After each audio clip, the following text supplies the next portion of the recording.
Jesus has some interesting things that I think also I want to deal with. And it really is an incredible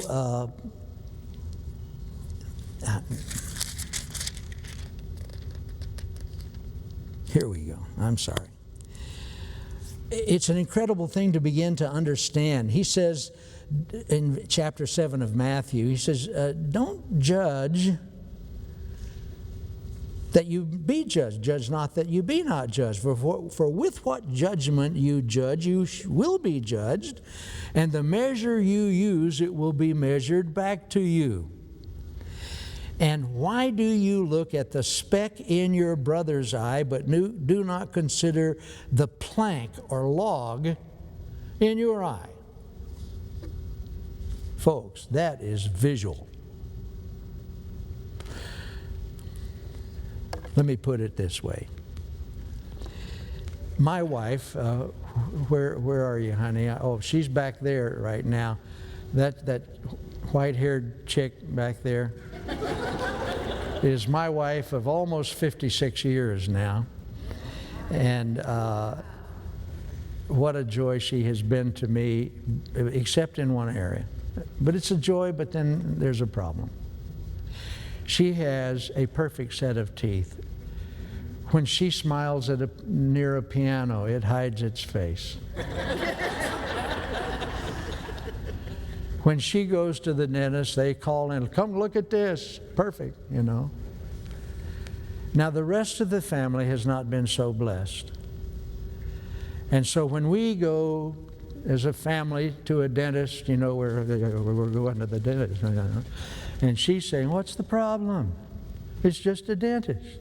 Because all she ever goes for is for teeth to be cleaned. And I'm thinking, if only once you could hear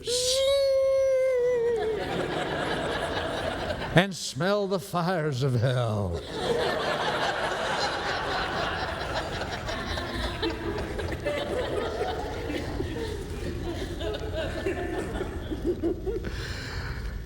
And the visual thing here in the scripture, you got to see it.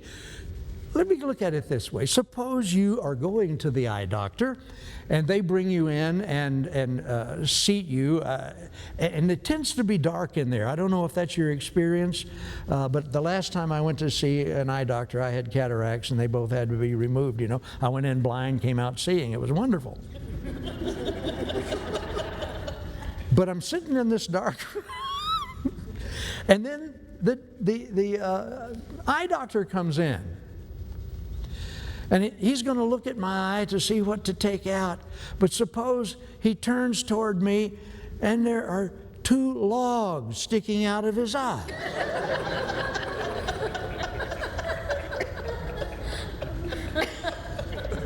I mean, that's what it's saying. You don't want him messing with your eye.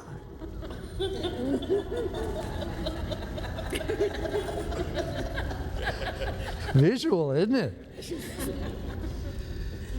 But this is what Jesus is saying. It gives us a good contrast in that when we become judgmental and we're deciding, you know, how God's dealing with His kids, that automatically means I have a plank in my eye or a log in my eye. Now, Jesus didn't say not to come up with some judgment, but He said, here's what you need to do first. You need to take that log out of your eye. Okay, now let's go back to the visual part.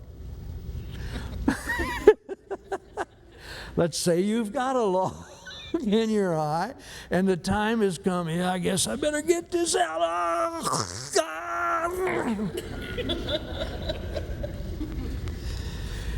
If you ever take a log out of your eye, you will be careful with eyes because you know the pain. So this was incredibly, I think Jesus was a humorist myself. I think when He said this, people were, a log in your eye, that's good, that's good. But sometimes I say, I don't want anybody counseling me who has not suffered, who has not themselves been wounded by things so that they understand. And that's why Paul tells us that we comfort others with the comfort we have received. And when somebody has a problem, our job is not to judge them until first we pull that log out of our eye.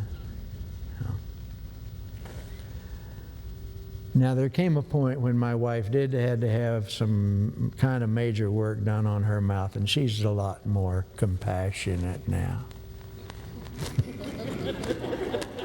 Even though when you get her to smile at you, you'll look and say, that is a perfect set of teeth. But there is no perfection in us.